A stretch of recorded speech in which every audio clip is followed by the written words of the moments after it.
Pessoal, os ex-vereadores e vereadores condenados por nepotismo em Maringá veem o cerco se fechar. Na sexta-feira, o ministro Alexandre de Moraes, do Supremo Tribunal Federal, negou seguimento a uma reclamação proposta pelo vereador Altamir dos Santos, o Altamir da Lotérica e outros, com um pedido de liminar contra acórdão do Tribunal de Justiça do Paraná, que, em tese, teria violado decisão do STF julgada em outubro de 2021.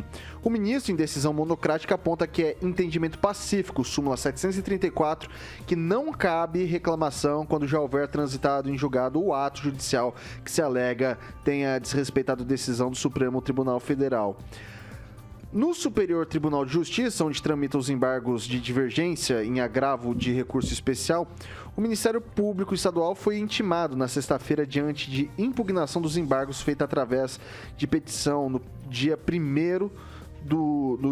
No final do ano passado, o STJ já havia negado mais um recurso e havia determinado o retorno dos autos para o Tribunal de Justiça do Paraná. Há 2 semanas, a informação entre os vereadores Altamir da Lotérica e Belino Bravin, que dos condenados ainda exercem mandato, era que não iriam mais recorrer. Nenhum dos 2 suplentes teria requisitado as vagas na Justiça até o presente momento. E daí, a gente viu debater-se muito esse assunto no decorrer do dia. Eu queria começar com o Rogério Calazans. Dentro dessa decisão do Alexandre de Moraes, tem fato novo, Calazans? Na verdade, a decisão do ministro Alexandre, ela explica, a celeuma toda, tem até uma dificuldade realmente de compreensão dessa situação. Ela não traz nada de novo, só que ela torna a situação mais clara. O primeiro ponto que a gente tem que entender é que quando saiu o acórdão do processo original, isso foi lá no ano de 2012 ou 2013, o Tribunal de Justiça do Estado do Paraná, ele disse de forma clara que se tratava de conduta dolosa. Contra essa decisão, eles interpuseram recurso extraordinário, que é um recurso para o STF, em 2013. O tribunal negou seguimento ao recurso em 2013 e não teve recurso contra essa decisão. Então, o problema começa aqui. Se não teve recurso contra a decisão que negou seguimento para o STF ainda em 2013, então já podia ter transitado em julgado a suspensão dos direitos políticos ou qualquer possibilidade de levar o debate para o STF ainda lá atrás. Aí agora, diante das manifestações do STJ, porque o recurso especial, que é o recurso para o STJ, ele caminhou, eles interpuseram novamente um recurso extraordinário. E quando interpuseram o recurso extraordinário, o recurso teve o segmento negado e, mais uma vez, não houve a interposição do recurso correto, o recurso devido contra essa decisão. Então, em todas as oportunidades, digamos assim, ordinárias de fazer com que o debate chegasse ao STF, eles acabaram não manejando os recursos no tempo correto, isso segundo as decisões, ou o recurso correto, ou seja, houve preclusão. O que é preclusão? A perda do direito de uma manifestação processual pelo prazo ou por fazer uma outra manifestação que seja incompatível com aquilo. Se eles não entraram com recurso no tempo correto, não cabe mais levar o debate para o STF, nem mesmo por meio de reclamação. É isso que diz a súmula 734. E aí tem um problema, Vitor, que é o maior de todos nessa questão, que é o seguinte.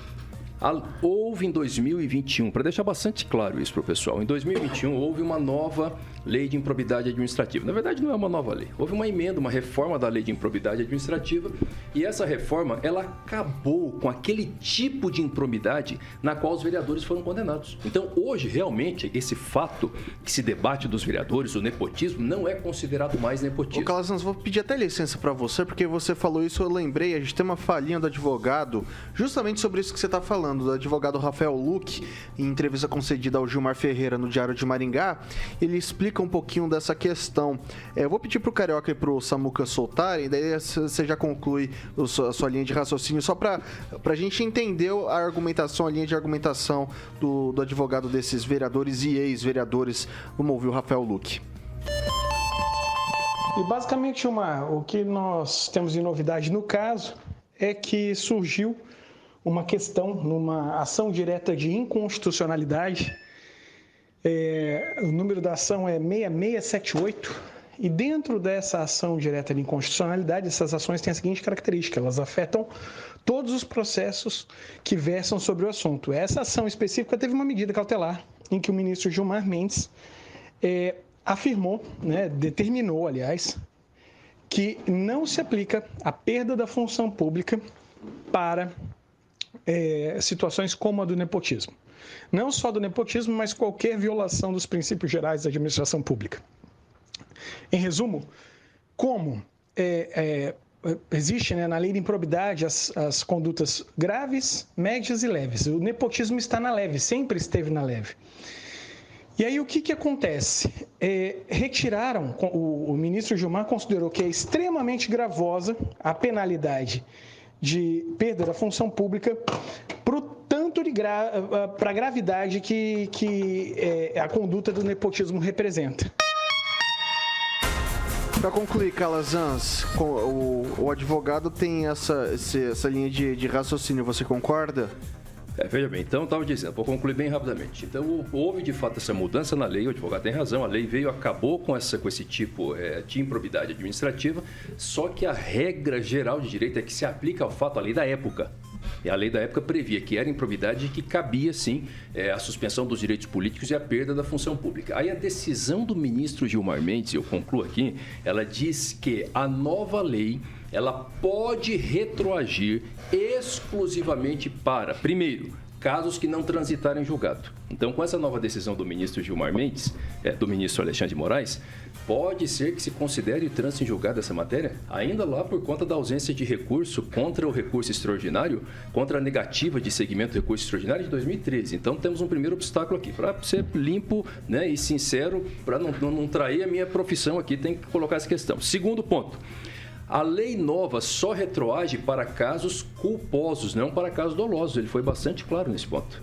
E o Tribunal de Justiça disse de forma expressa na decisão de 2012 que se tratava de improbidade administrativa na modalidade dolosa e não na modalidade culposa. Quando nós debatemos esse fato aqui pela primeira vez, né, no final do ano passado, quando nós debatemos, né, no final do ano passado, inclusive eu li um pedaço do acordo, né, do Tribunal de Justiça que dizia claramente ali que se tratava de improbidade na modalidade dolosa e não na modalidade culposa. Então, nesse caso, em princípio, não se vê com clareza, pelo menos, a hipótese da lei nova retroagir.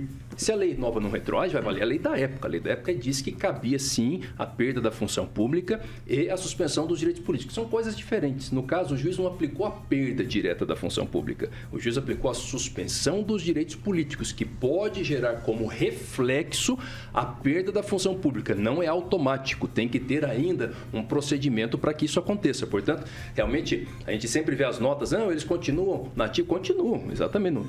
Não tem nenhum vereador cassado ainda, né? Não tem nem vereador cassado, porque não é uma aplicação automática, depende de um procedimento, depende de o processo voltar aqui para a origem e de a Justiça comunicar a Justiça Eleitoral e a Justiça Eleitoral comunicar à Câmara que eles são com direito político suspenso. Terminando, quem está com direito político suspenso, Vitor, não pode ser votado e não pode votar. Entenderam? Então, não, na próxima eleição, se estiver dentro do período de suspensão, nem mesmo votar pode. Se eu não posso votar e não posso ser votado, como é que eu posso ocupar um cargo público, político, eletivo? Não pode. A mesa da Câmara deve declarar a extinção dos mandatos.